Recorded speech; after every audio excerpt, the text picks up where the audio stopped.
Hello friends, so today I am going to discuss a rule of inferences for quantified statements. So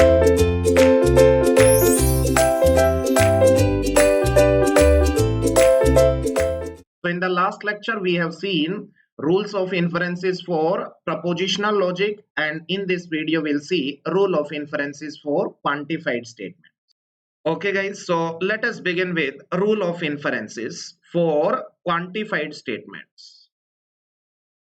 So this one is also important one, rules of inference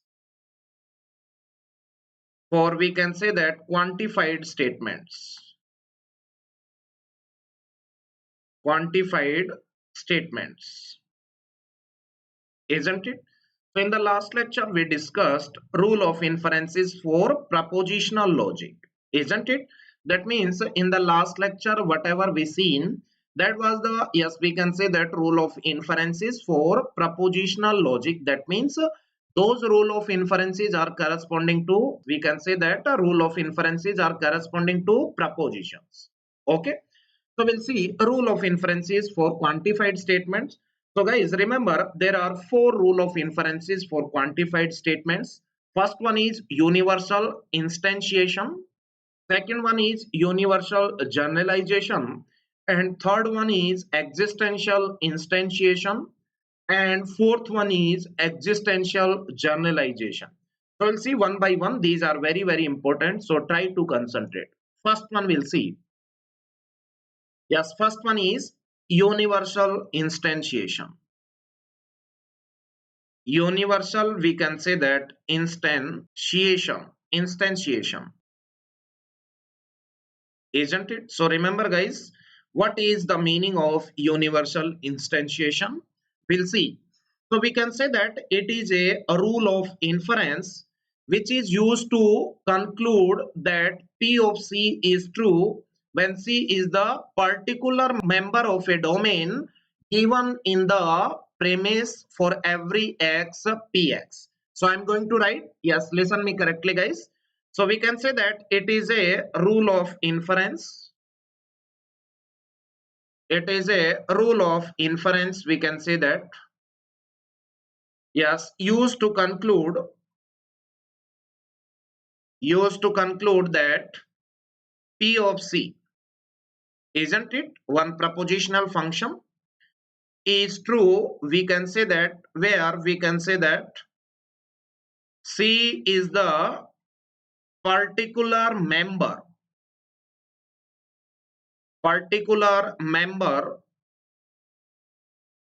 of domain given the, yes, what is given the, we can say that, premises, yes, for every x px, isn't it? That is the meaning of this one. That means we can say that, let us consider one example so it will be more clear to you guys. Let us consider one example. Let us say it is given that all women, all means for every, all women are wise. All women are wise. So from the above premise, can we conclude or not that, yes, you only tell me, let us, we can say that from the above, yes, premise, we can conclude what, you only tell me, we can conclude, yes, that, let us consider, yes, Lisa is wise, yes or no, where we can say that Lisa is what, we can say that Lisa is a, yes, we can say that member of the domain of all women, yes or no, isn't it? I hope this one is clear to everyone. Okay, so we can say that when this premise is given to you for every x px and C lies the, yes, we can say that inside the domain of x, then we can say that P of C is also true. So we can conclude P of C is also true given that for every x px is, yes, true, isn't it? That is the meaning of universal instantiation. I hope this one is clear to everyone. Okay, write down next one. Second one, we can say that second one is universal generalization, isn't it? Second one is universal generalization.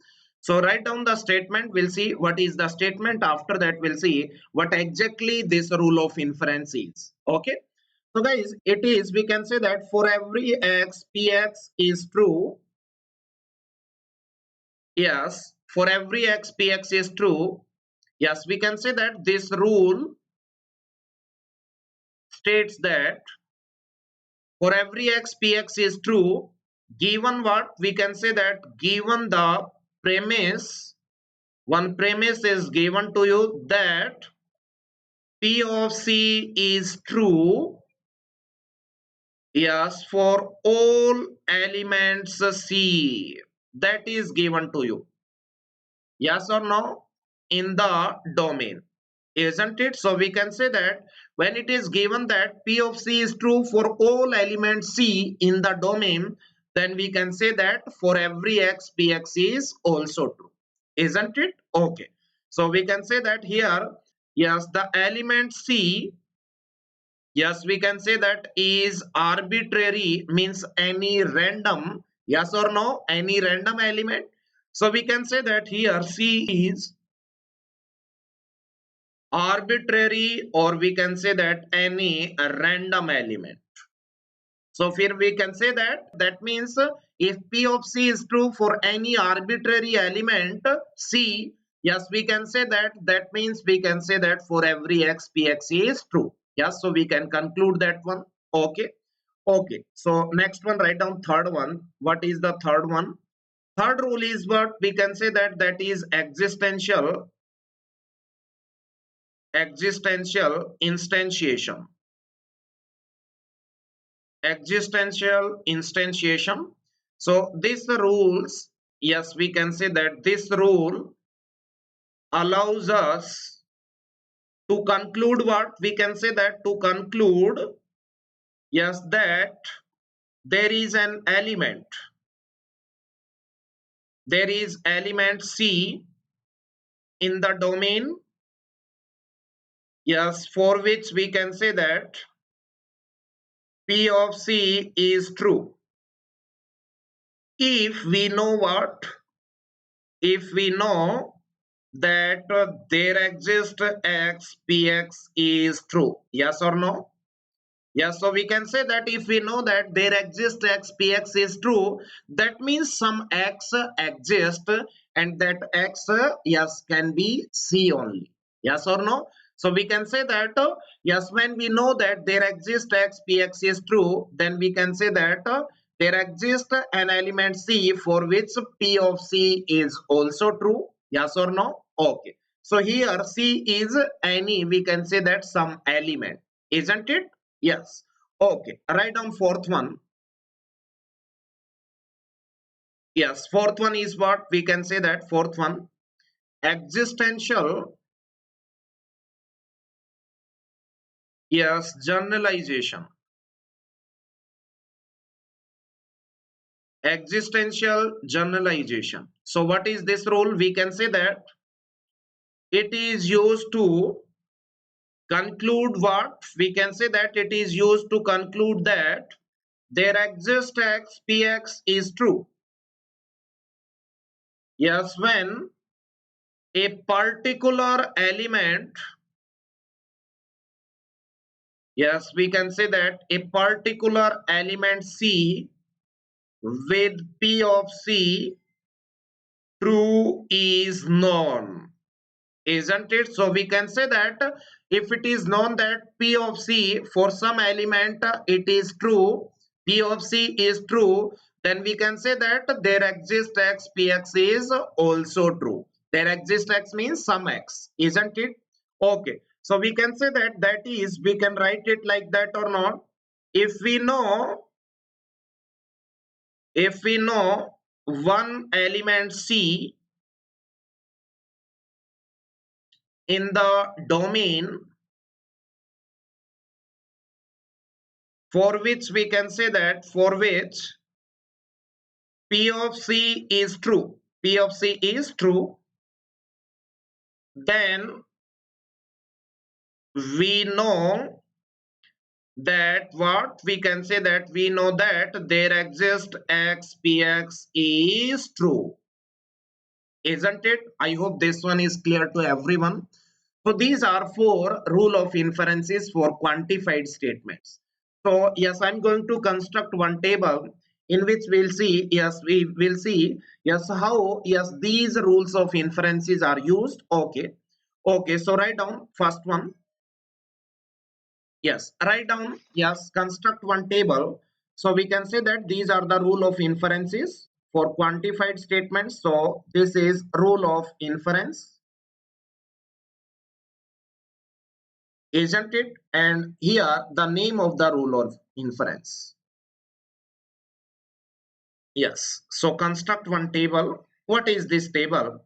So first one we'll see, yes, the name of the rule of inference is, first one is universal instantiation. Universal, we can say that instantiation. So what is that? We can say that, yes, if it is given that for every x px is true, then we can conclude that therefore p of c is also true where c is in the domain of x. Yes or no? Isn't it? C is, yes, in the domain. So we can say that if it is true for every x, so for some c it will also be true. Yes or no? Provided that c is inside the, we can say that, domain. Isn't it? Second one is what we can say that second one.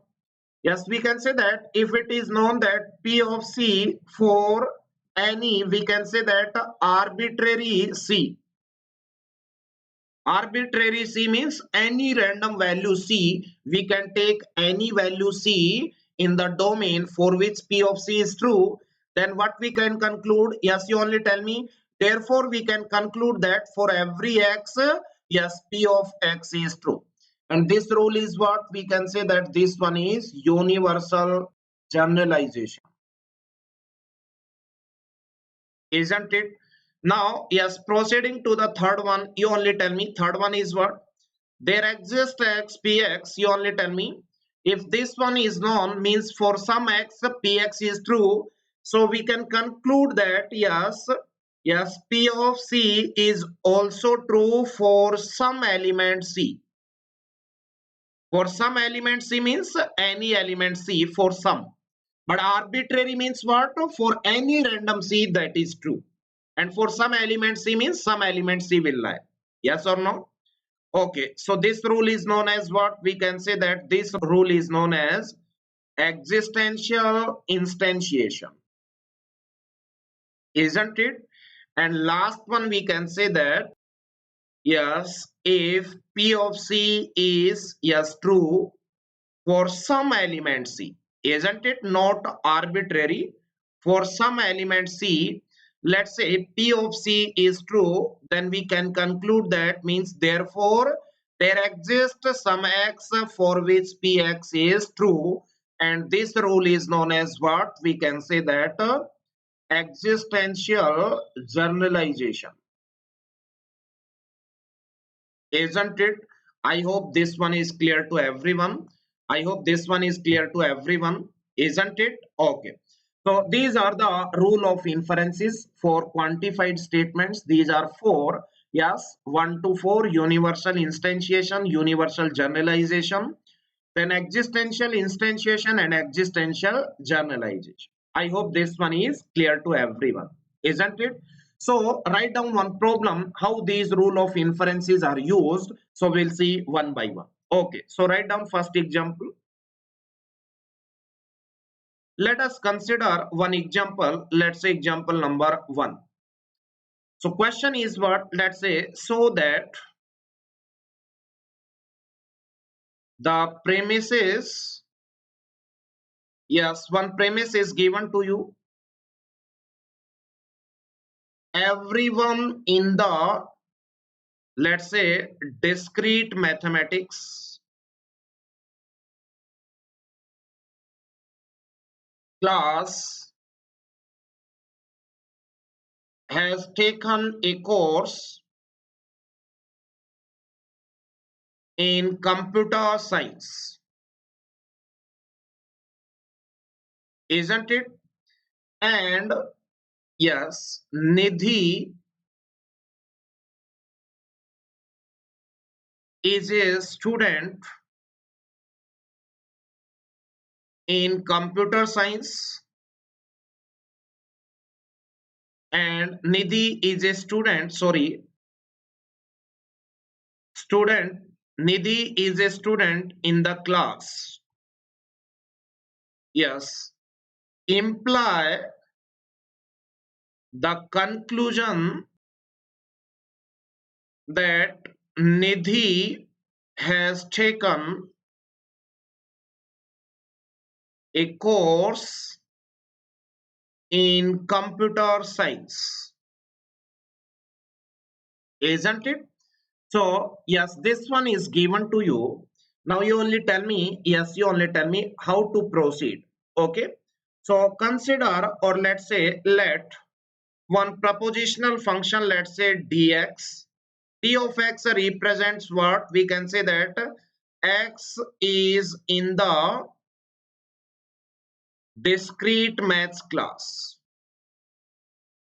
isn't it? So we can say that dx is what? X is in the discrete maths class.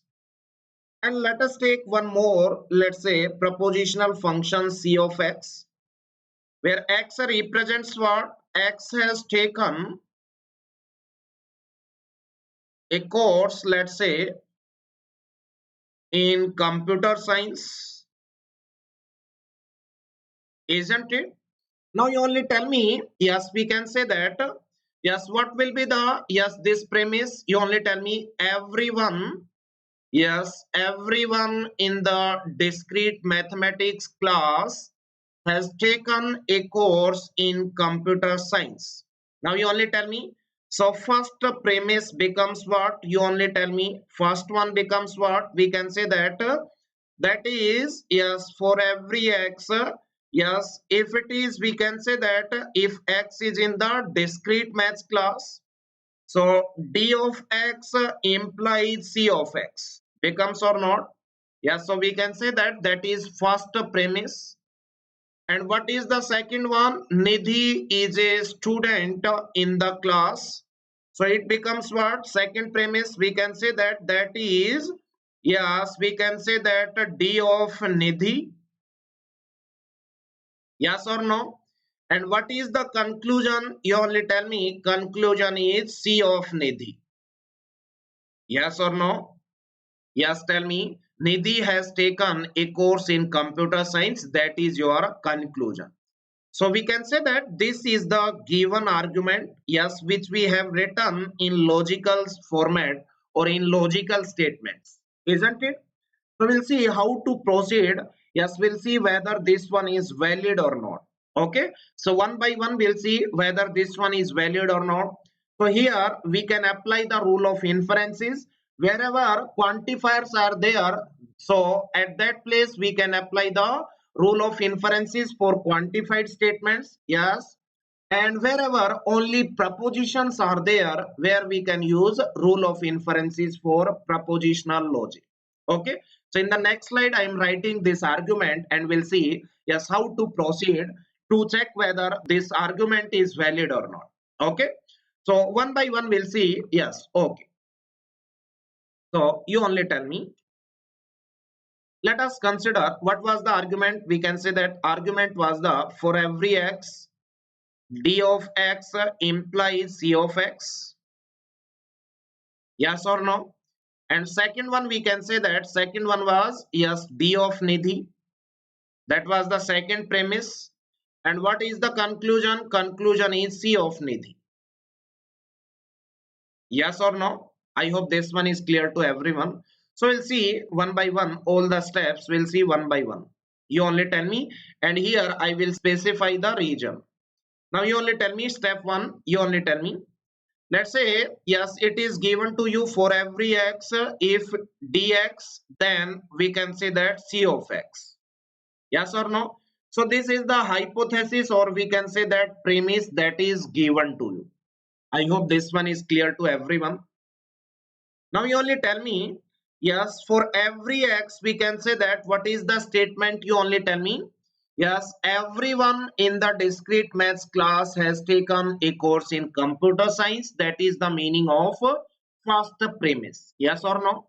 Now you only tell me, yes, can we conclude, yes, from here, D of Nidhi, yes, implies C of Nidhi?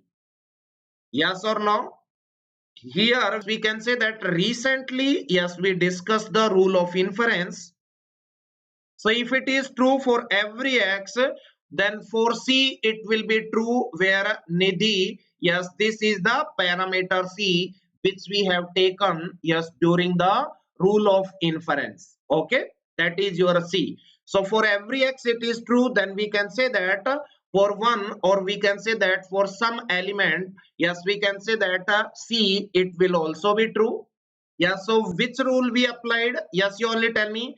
Can we say that we applied universal instantiation? Yes or no? We applied universal instantiation. Yes or no? On, yes, first statement. Isn't it? Now you only tell me. Third one means the second premise is given to you, that is D of Nidhi. Yes, this is the hypothesis, or we can say that premise that is given to you. Yes or no?